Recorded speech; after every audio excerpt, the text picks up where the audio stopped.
Reels वाली बहू। प्रज्ञा को रील्स बनाने का बड़ा ही क्रेज है और वो दिन भर रील्स बनाती रहती है। खाते पीते घूमते फिरते घर में कॉलेज में रील्स बनाने के कारण प्रज्ञा पूरे कॉलेज में हाईलाइटेड है। जहां उसके रील्स सभी को पसंद आते हैं, वहीं मनीषा चिंता में डूबी रहती है। एक रोज जब खाते हुए प्रज्ञा रील्स बना रही होती है, तब मनीषा कहती है, एक मिनट भी चैन नहीं है इस लड़की को। ये नहीं कि खाना तो आराम से खा ले, लेकिन नहीं, अरे थोड़ी देर रील्स नहीं बनाओगी तो आसमान नहीं टूट पड़ेगा। अरे मम्मी, इसी को तो कहते हैं डिटर्मिनेशन। तुम नहीं समझोगी ये सब। भगवान, इस लड़की को सद्बुद्धि दे। जब देखो तब टेढ़ा बाका मुंह बनाती रहती है। मनीषा की बात का प्रज्ञा पर जरा भी असर नहीं होता और वो खाते खाते रील्स बनाती रहती है। दिन बीतने लगते हैं और देखते देखते प्रज्ञा का कॉलेज भी खत्म हो जाता है। आए दिन कोई ना कोई मनीषा को प्रज्ञा की शादी करवाने का सुझाव दे जाता है।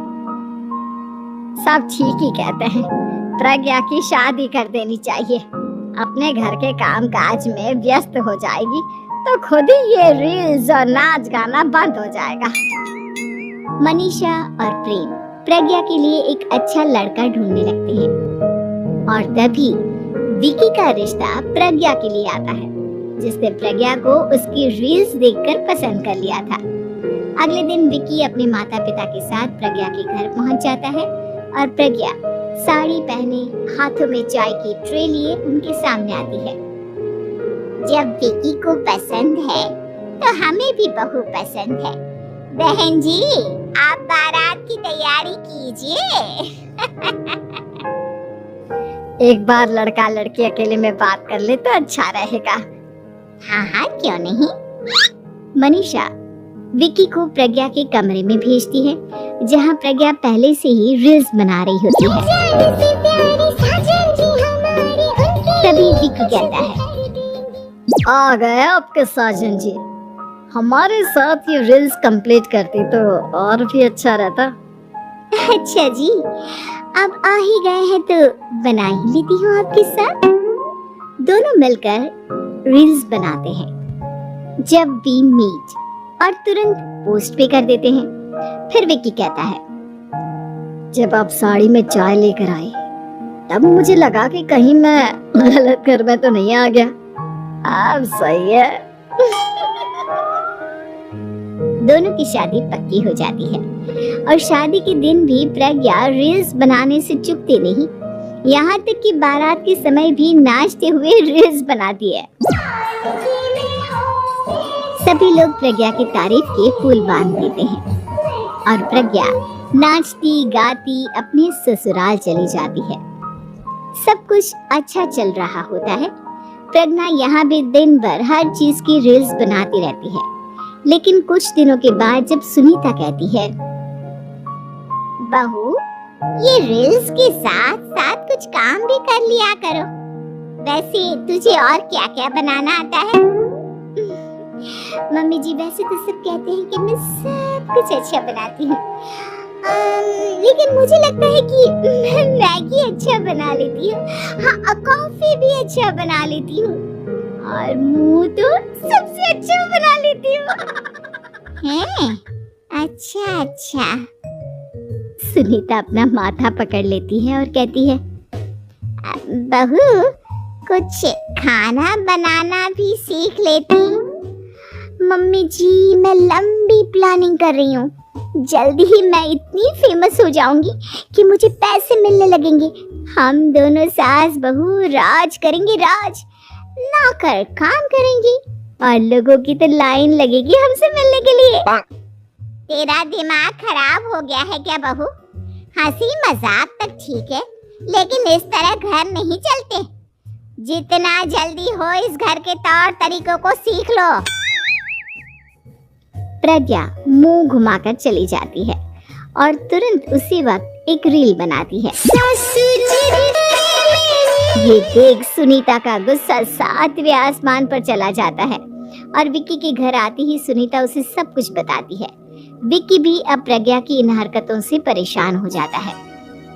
तुम टेंशन मत लो मम्मा, मैं देख लूंगा। विक्की कमरे में जाता है तो देखता है कि प्रज्ञा रील्स बना रही है। विक्की बड़े ही प्यार से प्रज्ञा से कहता है, प्रज्ञा, इन सब के लिए मैं तुम्हें मना नहीं कर रहा हूँ, लेकिन फिर भी हर वक्त तो ये अच्छा नहीं लगता ना। समझने की कोशिश करो, मुझे भी तुम्हारा थोड़ा वक्त चाहिए। मैं जब ऑफिस से आता हूँ तो मुझे समय देने की जगह इसी में लगे रहते हो। तुम ज्यादा ही सोच रहे हो, तुम भी मेरे साथ रील्स बनाओ ना, तुम्हें भी बहुत अच्छा लगेगा। तुम्हें इज्जत से कोई बात समझ में नहीं आती क्या? दिमाग खराब हो गया है तुम्हारा इस चकाचौंध से। अगर तुमने अपना रवैया नहीं बदला तो मैं तुमसे दूर चला जाऊंगा। तुम ही रिश्ता लेकर आए थे, मुझे लड़कों की कमी नहीं थी और ना आज है। विक्की दरवाजा पटक कर चला जाता है। धीरे धीरे विक्की प्रज्ञा से दूर होता जाता है। एक रोज मनीषा प्रज्ञा के ससुराल उससे मिलने जाती है। तब सुनीता उससे कहती है, बहन जी, अब आई हैं तो कुछ दिन यहाँ रहकर जाइएगा, आप ही का घर है। हाँ मम्मी, बहुत दिन हो गए तुम्हारे साथ एक भी रील नहीं बनाई मैंने। प्रज्ञा तुरंत अपने फोन में रील्स ऑन कर लेती है। ये सब मुझसे नहीं होता। तेरा ये भूत अभी तक नहीं उतरा क्या? बहन जी, आप कुछ कहती नहीं क्या इसे? जब आप ही कुछ नहीं कर पाई तो मैं कर ही क्या सकती हूँ। सास तो वैसी ही बदनाम है। शाम को घर की लाइट चली जाती है और मनीषा प्रज्ञा से कहती है, मेरे घुटनों में बहुत दर्द हो रहा है, तू लाइट का कुछ इंतजाम करना बेटा। अच्छा, कैंडल जला देती हूँ मम्मा। प्रज्ञा गाते हुए कैंडल जलाती है और खिड़की के पर्दे के पास रख देती है। मनीषा, जिसे बहुत दर्द हो रहा है, वो सो जाती है और प्रज्ञा हमेशा की तरह अपनी रील्स में लग जाती है। उधर कैंडल की वजह से पर्दा आग पकड़ लेता है और मनीषा के कमरे में आग लग जाती है। बचाओ, कोई है, बचाओ! सभी भागते हैं और विक्की कमरे की आग बुझाने में लग जाता है, लेकिन तब तक मनीषा आधी जल चुकी थी। मनीषा की हालत देख प्रज्ञा रोने लगती है। विक्की मनीषा को तुरंत हॉस्पिटल ले जाता है और उसे एडमिट कराता है। विक्की प्रज्ञा से कहता है, देख लिया ना, तुम्हारे इस नाच गाने की वजह से आज तुम्हारी माँ की जान जाते जाते रह गई। अब पता नहीं तुम और क्या चाहती हो।